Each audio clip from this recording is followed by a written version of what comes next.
perias jenazah tapi nggak serem, tapi juga nggak depresif gitu. Nah. Jadi nyontek itu tidak selalu salah ya guys. Supaya itu diperlukan bener supaya tidak tersesat. Jadi tuh ada kisah-kisah banyak gitu kan di anaknya si Alin ini, klien-kliennya Alin gitu. Klien-kliennya gitu kan sebutnya. Dan itu tuh seru banget sih, maksudnya aku jadi ya kayak tadi sih banyak insight baru gitu. Paling selama ini aku taunya ya yang di abang aku aja gitu. Ternyata tuh kalau Batak tuh begini, kalau Jawa begini, kalau Muslim begini, kalau Kristen begitu gitu. Kayak wah, jadi banyak tahu hal baru yang menambah insight baru lah gitu.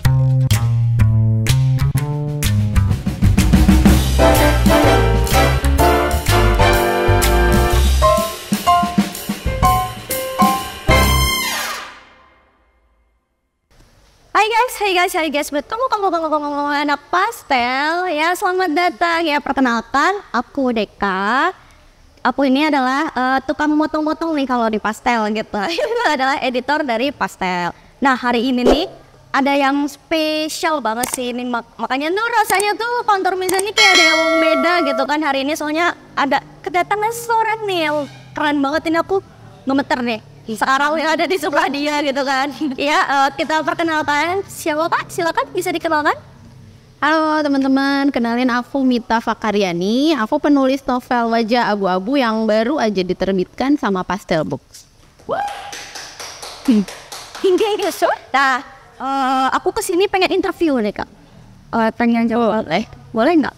Boleh. Mau interview apa nih? Mau nanya-nanya apa nih? Tanya aja. Ya. Boleh kasih tahu nggak sih? Kalau aku udah tahu ya pasti, aku tuh udah tahu banget gitu. Cuma kan pasti teman-teman pasti belum tahu nih, banyaknya masih apa nih ini apa gitu kan. Boleh diceritain nggak sih Kak sebenarnya nih? Ini tuh bukunya tentang apa ya? Bukunya ini sebenarnya tentang perias jenazah. Serem nggak tuh? Menarik nggak tuh? Jadi Wajah Abu-Abu tuh bercerita tentang Alin. Dia itu makeup artist. Makeup artist pemula yang merantau ke Jakarta. Cuman di awal karirnya dia itu mengalami skandal gitu sama selebgram terkenal yang bikin karirnya itu berantakan. Jadi demi bertahan hidup di Jakarta nih, nah gara-gara skandal itu dia kehilangan banyak klien, dia mengalami yang sering orang sebut cancel culture mungkin ya. Nah jadinya demi bertahan hidup di Jakarta, dia terpaksa dibanting setir jadi perias jenazah di salah satu biro jasa kedukaan. Kurang lebih kayak gitu sih garis besarnya. Seru nggak? Seru nggak?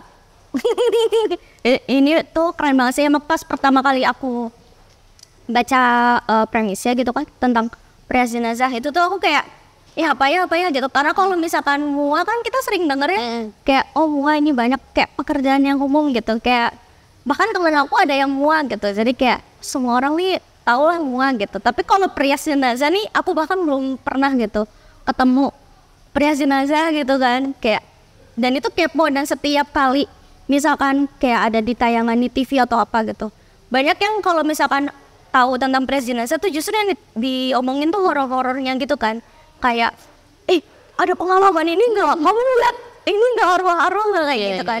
Nah kalau misalkan kakak ini gimana, sebenarnya buku ini tuh nyeritain apanya sih, horornya kah atau apanya gitu? Emang biasanya kalau kita dengar nama perias jenazah, biasanya orang langsung serem gitu kan ya, langsung horor. Biasa orang Indonesia semua disambung-sambungin ke yang mistis, supernatural, gak ngerti deh. Tapi sebenarnya itu kan profesi juga, dan nggak sedikit gitu orang Indonesia yang berprofesi sebagai itu. Nggak mungkin kan setiap hari dia pengalamannya horor terus gitu.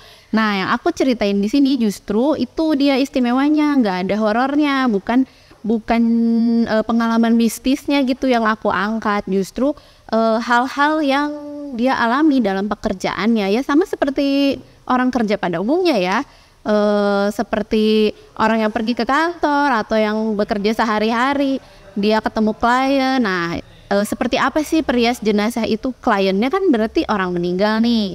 Nah apa sih yang dia alami dalam kesehariannya, dan gak selalu hal yang serem, justru malah kalau di buku ini aku ceritain dia nanti ketemu sama keluarga-keluarga mendiang gitu, keluarga yang meninggal, yang ketika dia merias juga diceritakan bagaimana mendiang ini selama hidup.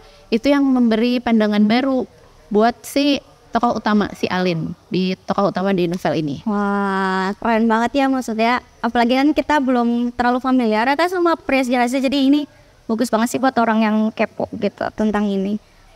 Sekarang aku kalau ini beneran aku yang kepo gitu.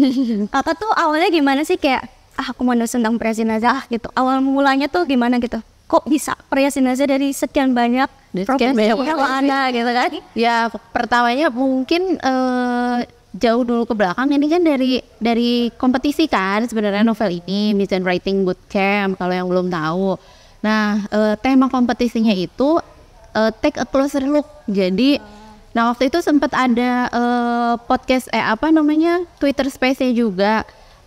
Take a closer look itu apa? Biasanya mendekat ke karakternya atau profesi yang unik. Nah, waktu disebut tentang profesi yang unik, aku kepikiran untuk ikutan kompetisi itu apa ya?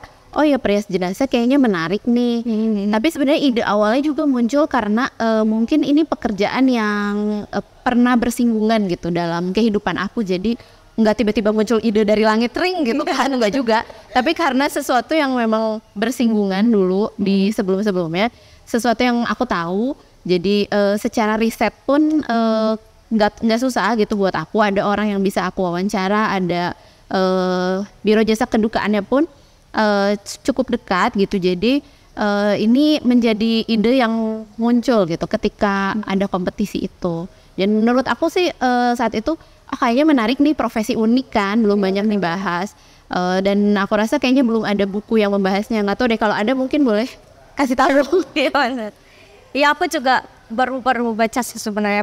Aku baru tahu pas baca ini gitu. Ternyata merias jenazah itu nggak kayak merias orang yang masih hidup gitu. Maksudnya dia tuh tekniknya kayak ada ini nih meninggalnya tuh gimana gitu, terus kayak dihitung waktunya. Oh kalau udah terlalu lama nanti make upnya nggak bisa nempel kayak gitu. Karena aku mikirnya kayak karena kan selama ini aku taunya make up biasa gitu, jadi kayak oh ya udah kalau orang meninggal mah gampang, maksudnya sama kayak orang biasa langsung di make upin aja gitu. Ternyata tuh ada ada aturan-aturannya gitu, dan itu tuh keren banget sih, aku baru tahu gitu. Terus kalau misalkan biro jasa kedukaan itu sebenarnya di dunia nyata tuh ada nggak sih Kak? Biro jasa kedukaannya pun ada gitu. Kalau misalnya sebenarnya yang ada tuh biasanya di kita yang terkenal banget nih ya, di kota-kota besar kayak di Jakarta ada rumah duka. Rumah dukanya yang punya paket komplit nih. Dia rumah duka sekaligus pelayanan semua nih yang ada biro jasa kedukaan ini, sampai pemakaman, bahkan sampai menyediakan kayak hotelnya juga buat keluarga yang dari luar kota mau menginap gitu ya. Atau wismanya kurang lebih seperti itu. Jadi ini tuh ada gitu di dunia nyata gitu. Di kota besar sih mungkin yang biasanya lebih familiar. Wah iya, soalnya aku baru pertama kali tahu sih gitu pas aku baca ini. Wah enak juga ya kalau misalkan ada gitu, maksudnya karena aku kan belum tahu ya kalau misalkan beneran ada gitu. Jadi aku mikirnya kayak coba kalau ada gitu, soalnya kalau dari pengalaman aku sendiri, jadi kan di RT aku ini kebetulan kan kayak perumahan baru gitu loh Kak. Jadi yang di situ tuh kayak baru masuk, dan itu tuh waktu itu tuh masih orang Islam semua kebanyakan, sampai satu keluarga Kristen tuh masuk di situ, masuk gitu. Dan kebetulan beberapa tahun, kayak sekitar setahun atau 2 tahun setelahnya tuh anaknya meninggal.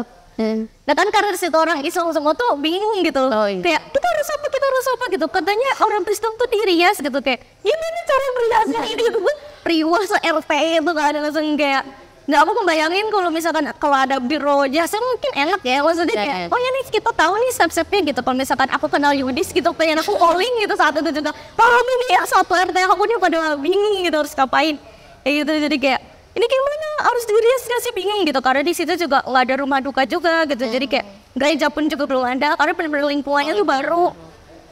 Jadi kayak dan mayoritas Islam gitu. Jadi kayak aduh gimana kita nggak tahu gimana kita harus gimana, dan keluarga mereka pun jauh gitu, mereka mau ngantakin udah lama gitu.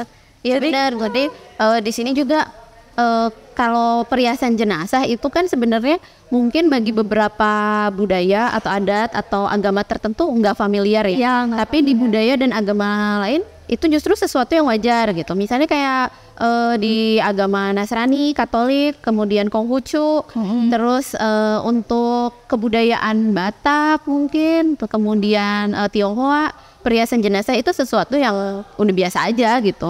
Jadi itu dia di sini juga aku bahas sih, ada beberapa adat ya, ada beberapa kebudayaannya gitu. Jadi sesuatu yang mungkin menambah insight gitu mudah-mudahan. Nah ya ini serunya dari buku ini nih teman-teman, jadi tuh nggak satu cerita gitu ya, jadi tuh ada kisah-kisah banyak gitu kan di perjalanannya si Alin ini, Klien-kliennya Alin gitu, klien-kliennya gitu kan sebutnya. Dan itu tuh seru banget sih, maksudnya aku jadi ya pakai tadi sih banyak insight baru gitu. Selama ini aku taunya ya yang di agama aku aja gitu, ternyata tuh oh kalau Batak tuh begini, kalau Jawa begini, kalau Muslim begini, kalau Kristen begitu gitu.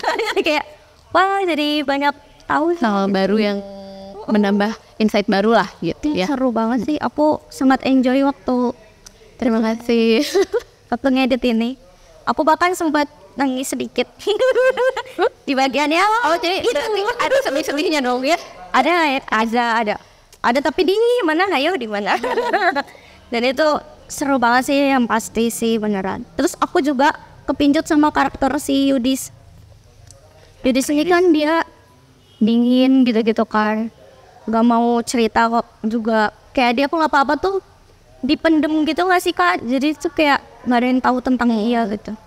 Karakter Yudis ini bertolak belakang banget sama karakter Alin. Jadi aku buat kalau Alin tuh kan orangnya ekspresif ya, semua diomongin.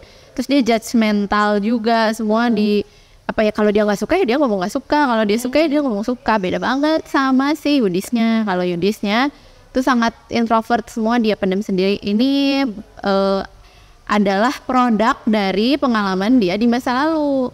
Kenapa dia jadi tertutup? Kenapa dia jadi selalu jaga jarak sama orang?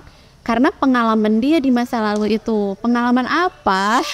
Pengalaman apa coba sebagai editor?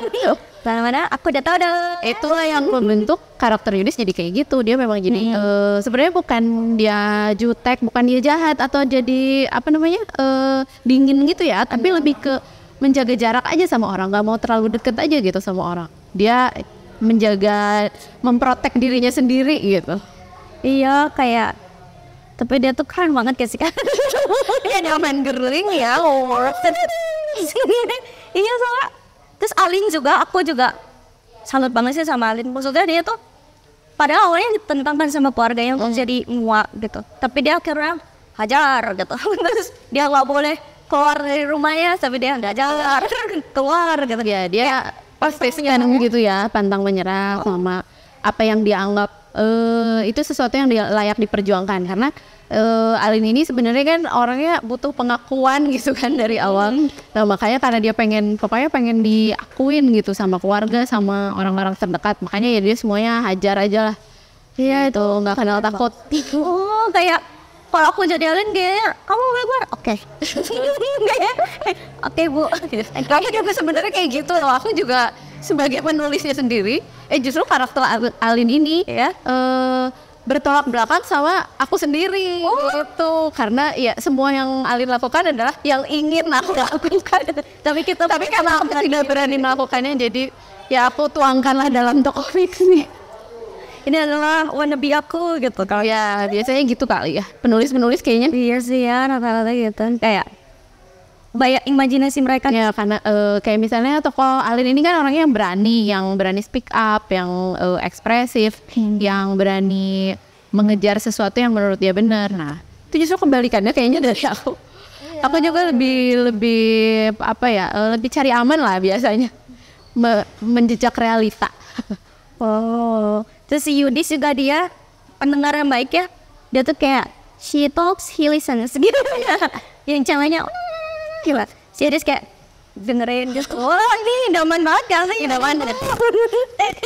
Kayak suara manis gitu. Kayak green flag gitu ya. Dia tuh green flag berjalan gak sih? Jadi kalian tuh pasti pengen kan orang kayak Yudis nih kan. Kayak dia tuh keren banget sih. Terus dari segala tekanan-tekanan dia, ternyata dia tuh yang membentuk karakternya kayak gitu tuh dari itu semua gitu ya. Kayak betul, cakep banget. Terus juga Oh ya, ini aku mau tanya sih, kenapa wajah abu-abu? Karena wajah pastel. Biar kan sama pastel berwarna ceria. Ini jawabannya mau jawaban serius apa jawaban apa adanya dulu nih? Jawaban bagus atau apa aja terserah. jawaban bagusnya dulu ya? Maksudnya jawaban bener ya, jawaban yang filosofis ininya ya. Wajah abu-abu itu kan pekerjaannya Alin itu sebagai mua. Sebenarnya itu terkait juga sama make up. Jadi kalau teman-teman yang biasa familiar sama make up biasanya tahu kalau make up terus nggak cocok warna make upnya, warna foundationnya itu akan oksidasi gitu, namanya beroksidasi, nanti akan bikin jadi wajahnya kelihatan kayak abu-abu warnanya gitu.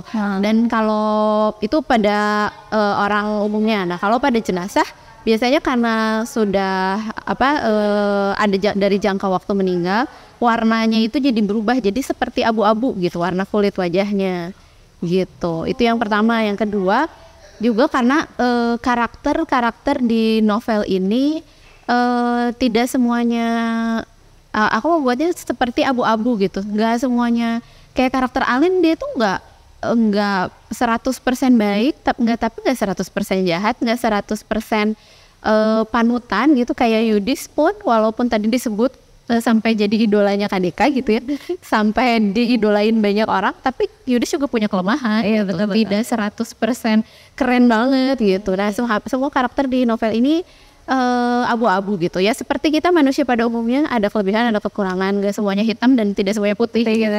Itu jawaban filosofisnya. Kalau jawaban yang seru-seru apa tuh Kak? Jawaban serunya adalah waktu aku submit ini kan buat kompetisi MWB tadi. Iya. Waktu aku submit mau submit judul, ide, sejujurnya aku bingung gitu mau kasih judul apa. Ide sama premis sama sinopsis semua udah jadi, tapi nggak tahu mau kasih judul apa. Terus waktunya udah mepet. Nah waktu aku nulis tuh kebetulan aku lagi denger suka lagunya Yura Yunita tuh yang Dunia Tipu-Tipu. Ada teksnya abu-abu, nah nanti dengerin aja lah. Coba di situ tuh tiba-tiba kepikiran kayak cering, wah ini kayaknya bagus nih jadi judul buku. Udah deh aku masukin.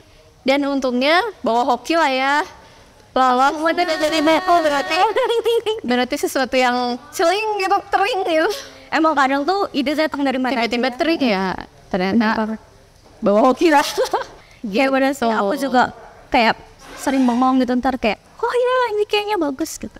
Kadang ide tuh datang dari yang tidak terduga. Dari yang tidak terduga, benar. Nah sekarang kita ngomongin naskahnya. Cek. Nah ini aku penulisan Kakak nih bagus banget. Makasih.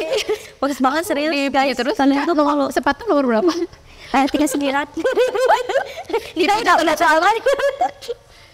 Iya maksudnya kayak pasti banyak ya perjalanan setelah Kakak akhirnya bisa nerbitnya nih. Boleh diceritain nggak kayak Kakak pertama tuh mulai nulis tuh kapan, sukanya gimana, terus kayak latihannya gimana, apakah berguru sama expert tertentu? Oh kalau kecintaan sama dunia tulis menulis mungkin dari kecil ya, dari dulu tuh waktu kecil pelajaran kesukaan bahasa Indonesia. Kalau ada ngelarang tuh paling suka karena kayak nggak usah mikir aja.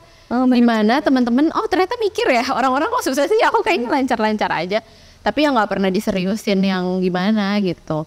Sampai kayaknya kuliah SMA atau kuliah ya biasa standar SMA, akhirnya masuk eskul mading, terus kuliah masuk dulu di kampus aku ada ini namanya klub majalah gitu. Jadi kita bikin majalah selama kuliah. Ternyata karir aku cukup lancar di klub itu. Orang berkarirnya di mana ya? Ternyata saya di klub mahasiswa cukup lancar sampai jadi editor in chief juga di majalah. Wah ini majalah lebih dulu jadi editor ya. Psikologi dulu karena jurusan aku psikologi gitu.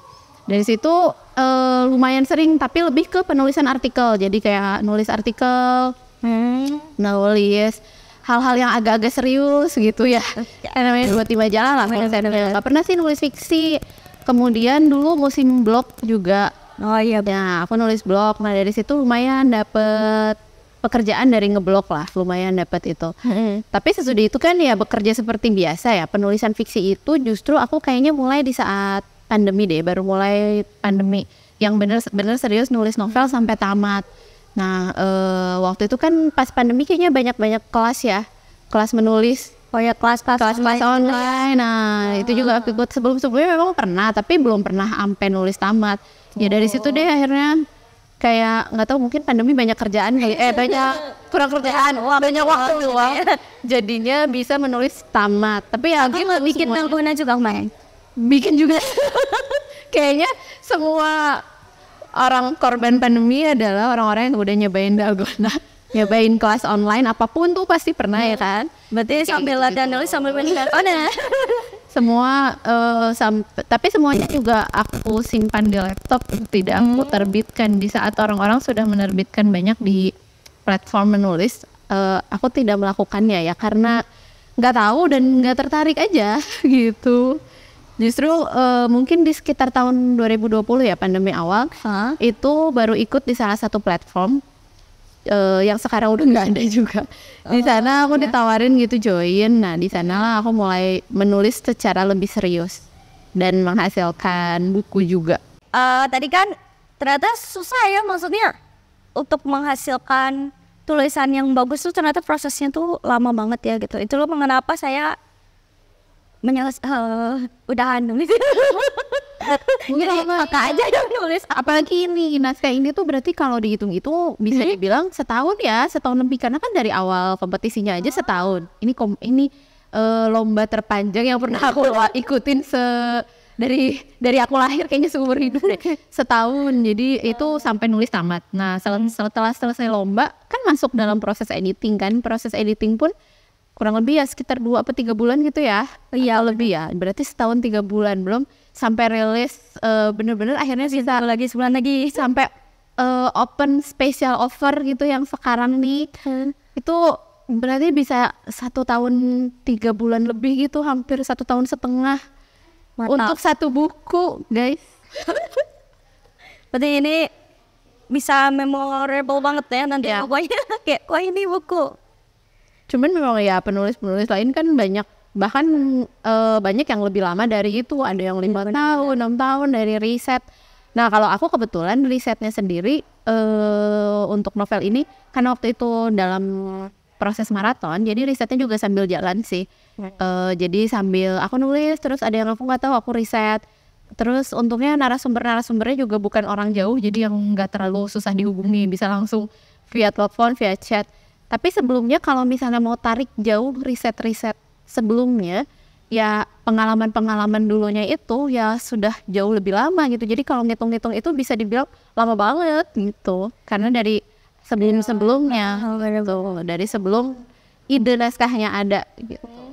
Tapi untuk risetnya sendiri susah nggak sih Kak? Soalnya kan ini benar-benar detail banget ya kalau yang aku baca tuh, kayak bahkan sampai cara Yudis nanti, maksudnya Alin sama Yudis nanti mengembangkan usahanya gitu kan. Di sini tuh diceritain banget gitu cara dia membangun marketing dan lain sebagainya gitu kan. Maksudnya kayak kalau itu ribet banget gitu. Teknisnya misalnya kayak pekerjaan MUA, pekerjaan perias jenazah, biro jasa kedukaannya tidak apa ya, kadar rumitnya masih bisa dijalani dengan hitungan tidak yang bertahun-tahun gitu ya. Jadi kadar rumitnya tuh masih oke lah, so-so lah, nggak yang susah banget gitu. Karena itu tadi ada orang-orang dekat yang bisa aku wawancara. Kemudian membangun bisnis aja sebetulnya bisa dibilang nggak terlalu susah, karena itu pun aku jalani ya, karena aku juga punya usaha. Jadi berkaca kepada pengalaman personal gitu. Jadi nggak yang jauh banget di luar kehidupan sendiri. Justru yang menurut aku lebih susah adalah riset secara emosional. Jadi mungkin kalau ada yang udah baca dan sempet nih nge-DM gitu ya, ini tulisannya bikin nangis gitu, menyentuh. Nah itu tuh sesuatu yang bisa mengangkat sisi emosinya, itulah sebenarnya yang lumayan susah. Karena di sini kan namanya juga perias jenazah, jadi aku bercerita tentang kematian dong ya, dan tentang proses kehilangan. Nah tiap orang kan beda-beda tuh pengalamannya. Menggali itunya sampai bisa dituangkan ke dalam tulisan, sampai menjadi tulisan yang ya bisa mengaduk-aduk emosi, itu yang menurut aku lumayan tricky gitu, lumayan challenging juga. Karena jangan sampai jadi terlalu depresif gitu novelnya. Tapi ya tetap ada unsur emosinya yang bisa menggugah emosi pembaca. mudah-mudahan sih nyampe ya. Ya, bener. Gitu. Tapi emang sih maksudnya, dan yang aku seneng, maksudnya pertama kali aku baca sinopsisnya tuh aku udah mikirnya tuh bakal sedih banget gitu, novel yang bener-bener full sedih karena kan kematian gitu, kayak siapa sih yang gak sedih gitu sama saat menghadapi kematian dan perpisahan gitu, pasti sedih. Jadi aku mikirnya tuh yaudah ini ceritanya tuh bakal fokus ke menggalui emosi kesedihan itu, tapi tuh ternyata enggak guys. Ternyata enggak, kayak justru baca di sini tuh kayak lebih di ini ya, kayak ditonjolin ke kayak melihat ke perspektif berbeda gitu gak sih Kak? Ya, kayak benar.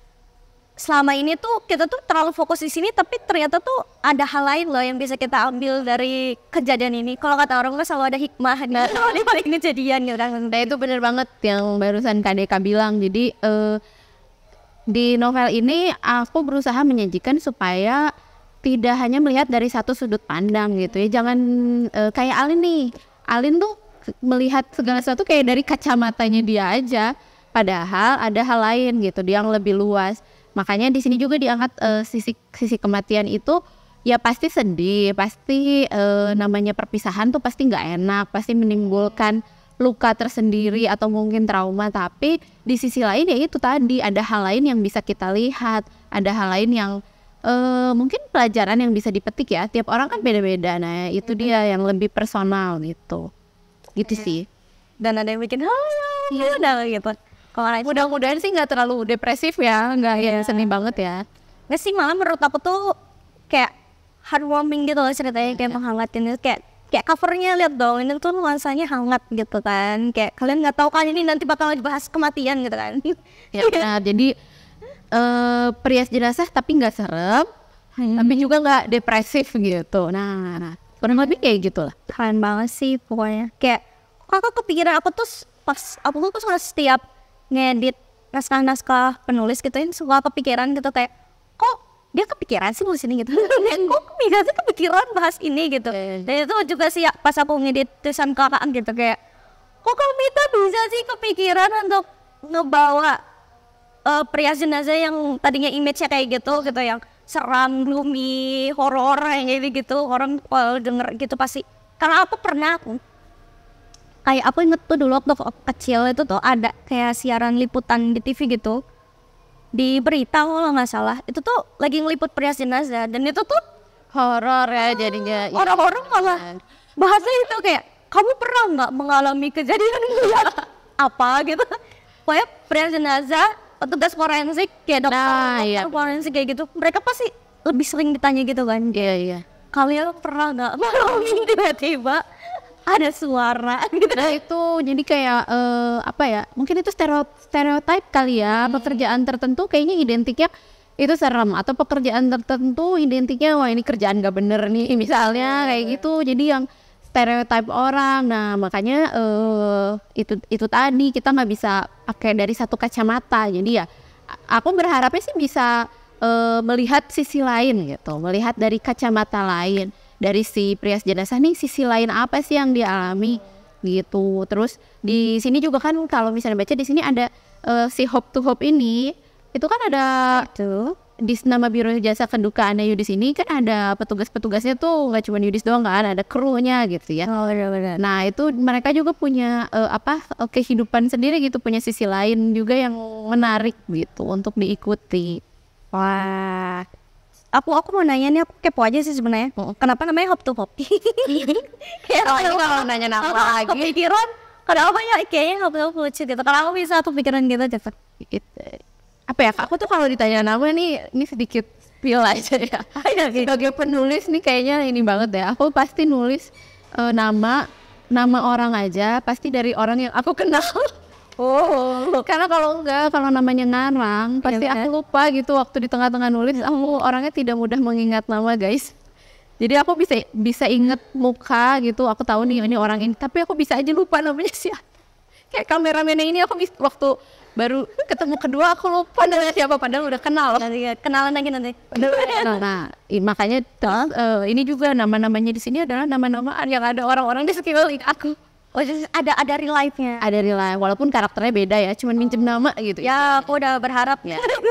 Terus Hope to Hope ini kayaknya satu kali gitu mungkin waktu aku membaca atau kayaknya dari baca atau dari nonton kayaknya pernah muncul deh dan itu nempel gitu. Jadi kayak langsung apa namanya ketika nulis gitu sering gitu. Biasanya ide-idenya itu muncul dari ya gitu membaca, nonton atau denger, overheard gitu kan.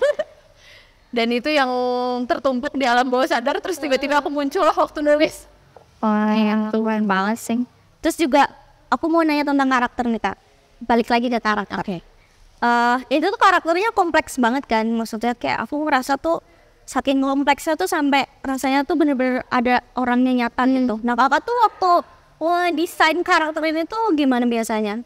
Biar kelihatan nyata banget nih, ini beneran ada orangnya nih gitu. Mungkin kalau secara teknisnya dulu ya pastinya bikin desain karakter itu yang tadi Kak Deka bilang. Jadi ada karakter chartnya, bikin secara fisik dia kayak gimana, terus psikologisnya dia gimana, sosialnya dia gimana, sampai latar belakang.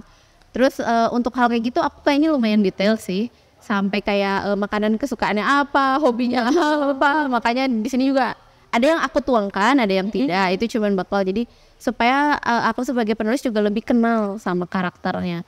Terus basic pengalamannya dia di masa lalu yang membentuk dia seperti ini. Jadi kenapa sih dia membuat keputusan A? Karena ada pengalaman di masa lalu yang seperti ini, sebab akibat gitu. Mungkin itu karena aku belajar psikologi kali ya. Jadi kayak udah terbiasa bikin dinamika. Itu secara teknis. Secara proses kreatifnya sendiri lebih ke balik lagi ke pengalaman personal gitu. Jadi gabungan dari cerita-cerita yang aku dengar, gabungan dari pengalaman-pengalaman teman-teman gitu. Itu yang aku tuangkan di sini. Wah iya, pantesan kayak kerasa nyata aja gitu. Maksudnya kayak seakan-akan tuh Kakak beneran kenal sama Alin sama Yudis ini gitu kan. Beneran ada orangnya gitu. Terus juga selain Alin sama Yudis nih juga banyak karakter-karakter pendukung ya Kak. Maksudnya yang bener-bener kayak siapa ya namanya ya? Coba. Ya. Itu tuh kayak menambah apa ya, menambah warna gitu di buku ini gitu. Wah ada karakter ini ya. Wah kalian harus baca apa mau cerita. Nah di sini bisa dibilang karakternya banyak banget ya, lumayan banyak karena banyak klien-kliennya juga kan, klien-klien yang Alin tangani, belum lagi ada keluarga kliennya, belum lagi orang-orang di sekitar Alin, keluarganya Alin. Kalau aku nggak pakai karakter chart itu kayaknya bisa tumpang tindih deh. Iya, simpang siur. Jadi ya mau nggak mau itu jadi kayak contekan aku lah selama menulis. Jadi kayak panduan juga supaya tidak tersesat. Ya karena dulu aku pernah sih pas lagi coba-coba nulis gitu kan. Jadinya ketukar gitu loh. Tadinya dia kayaknya nggak ini, kenapa jadi ini gitu kan ya. Karena gitu ya harusnya mah ditulis gitu ya. Punya contekan lah.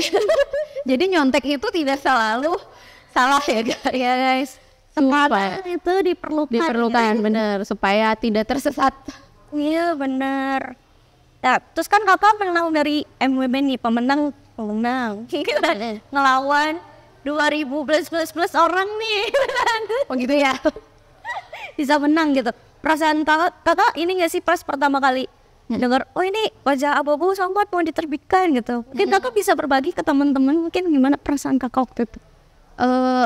Karena waktu itu ikut lombanya juga sebenarnya nggak niat aduh ini jadi bukan sesuatu yang aku tuh lumayan sering ikut lomba gitu karena punya naskah tamat itu kayaknya kalau ikut lomba deh.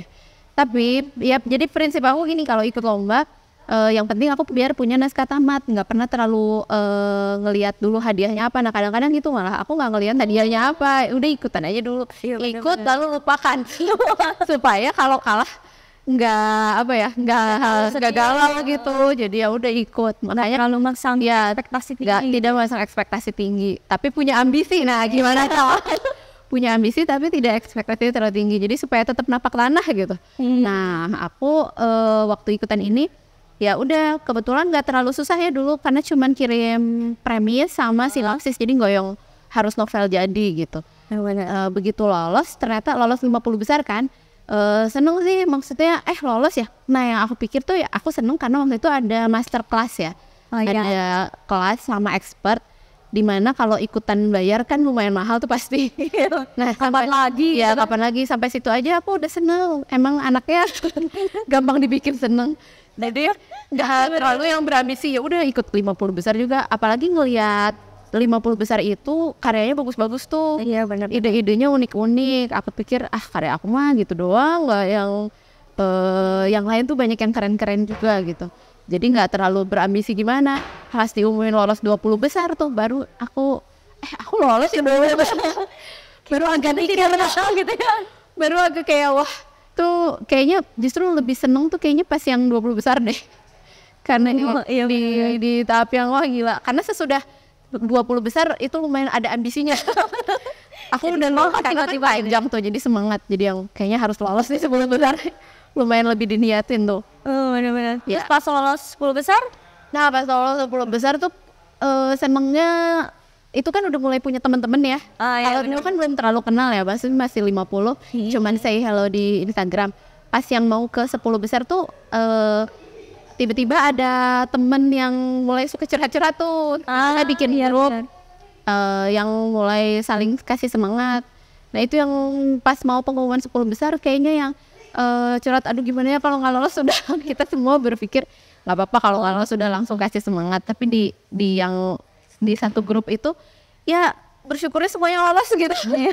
Setemen segeng yang itu, jadi yang seneng banget karena seneng karena naskahnya lolos dan seneng karena teman terdekatnya lolos. Iya benar-benar. Karena kayaknya kalau teman terdekatnya nggak lolos pasti senengnya kurang ya. Kayak mau seneng, Aduh aku seneng tapi kayak rasanya kayak gitu. Tapi aku seneng tapi temen aku nggak lolos. Nah kalau ini untungnya temennya lolos, jadi seneng banget. Bisa nge-hype bareng gitu ya. Jadi saling kalau ada yang udah terbit duluan gitu ya. Bisa happy bareng. Terus kan ini ada proses maraton yang panjang banget itu Kak. Nanti ada di tengah-tengah ada mentoring juga gitu. Aku yang nggak ikutan pun gitu ya, misalnya cuma editor doang, itu ngerasa kayak aduh kayaknya capek banget ya kakak-kakaknya, kayak maraton seminggu sekali ya sih, apa 2 kali ya? Seminggu 2 kali malah upload. Jadi kayak the real maraton gitu, harus siapin tenaga bener-bener yang pas awal-awal tuh aku kan ini kan naskah bener-bener baru ya, jadi nggak punya tabungan naskah, nggak punya tabungan bab, sementara harus upload seminggu 2 kali. Nah pas awal-awal tuh kayaknya lumayan nih, ada lebihan 1 bab, kayak semangat gitu, masih lancar nih, idenya masih fresh. Pas udah di tengah-tengah itu lumayan udah mandeknya udah punya outline sebenarnya, terus udah mentoring juga, tapi mandek kayak nggak nemu kata-katanya apa. Kayak yang aku tuh mau nulis tentang adegan ini tapi nggak tahu gitu apa yang harus aku sampaikan gitu, kayak udah habis ya. Itu dia memang maraton kayak gitu, jadi kayak harus nyiapin tenaga, jangan di push di awal gitu, dikit-dikit aja. Bener-bener 1 minggu bener-bener 2 bab, ya udah 2 bab aja, jangan ngoyo gitu di awal. Karena rentan banget writer's block juga ya kalau misalnya itu kan, dan rentang banget ya itu kayak nggak tahu. Ngalamin nggak? Kalau ngalamin sih nah kalau selama penulisan novel ini aku udah nggak bisa bedain mana writer's block mana enggak, saking mau writer's block juga hajar aja. Saking ya harus upload kan, nggak mungkin ya aku ngeles gitu sama panitia, aduh Kak aku nggak bisa upload karena lagi writer's block, nggak mungkin juga ya. Dia udah hajar aja karena ya nanti pas naskahnya terbit juga nanti diedit, udahlah hajar aja dulu. Dah kemangan editor gitu gimana nanti lah maksudnya. Karena begitu selesai proses maraton kan bisa dibenerin tuh. Nah selesai proses maraton lumayan tuh bisa dibenerin. Ternyata selama maraton ini aku nulis apa, jadi ya hajar aja lah writer's blocknya. Bener-bener sih ya kayak gitu. Jadi aku disuruh udahan sama dia kan sama kru yang bertugas. Kayak udah panjang banget, kakak udah haus banget ya. Aku haus nih, lumayan deh haus banget ini kita udah haus. Jadi ini udah banyak banget ya kak yang nih bahas gitu. Ntar kalau kebanyakan juga kan nanti pada tahu ya spoiler gitu kan. Jadi silakan nih temen-temen nih biar tahu sendirilah rasa yang aku ya rasa gitu. Karena aku kan juga yang aku rasa. Aku kan juga pembaca gitu kan sebenarnya. Aku kan pembaca adalah pembaca pertama. Nah gitu, jadi supaya teman-teman merasakan apa yang aku rasa. Jadi baca banget lagi, kayak harus baca sini gitu kan, kayak kapan lagi sih kita bisa tahu gitu kan tentang perias jenazah, biro kedukaan, terus kayak tentang upacara adat juga kayak gitu kan. Kayak aku bahkan belum pernah loh Kak lihat real life-nya upacara adat gitu. Kayak ya aku tahu ya yang di agama aku gitu, atau enggak Kristen kan, temen aku juga sekarang udah lumayan banyak gitu yang Kristen ya, udah sebatas itu gitu. Yang lainnya cuma sebatas tahu di buku pelajaran kan, di buku pelajaran kan ada ya upacara adat ini gitu. Tapi tuh ternyata pas aku baca di sini kayak, oh mereka gitu ya, mereka harus begitu, mereka harus pakai baju ini, harus digituin gitu ya. Wah banyak insight baru pokoknya yang aku dapetin di sini gitu sebagai pembaca pertama gitu ya. Oke, mungkin segini aja. Kalau misalkan masih kepo gitu mau nanya-nanya, silakan bisa hajar aja IG kakaknya. Dikirim banyak di spam gitu. Kak, aku mau nanya ini gitu. Terbuka kan ya Kak? Boleh. Mau nanya soal proses kreatif di balik buku, mau nanya soal penulisan. Tapi kalau mau tahu isi bukunya ya dibeli aja dan dibaca. Terus boleh mention aku juga review atau ulasannya atau pengalaman membaca teman-teman semua. Gimana sih perasaannya setelah membaca ini? Boleh nanti di review dan di mention ke aku juga. Dan media sosialnya Pastel. Nah ya, nanti dibahas kali Kak. Pastel balas. Ntar kalau nggak balas, nanya sama dia. Kalau gak balas, aku yang balas. Oke, sekian obrolan kita hari ini. Semoga bisa mengisi rasa penasaran gitu dari teman-teman gitu ya. Oke, kalau kayak gitu. Sekian ya, dadah. Sampai jumpa di episode selanjutnya. Dadah.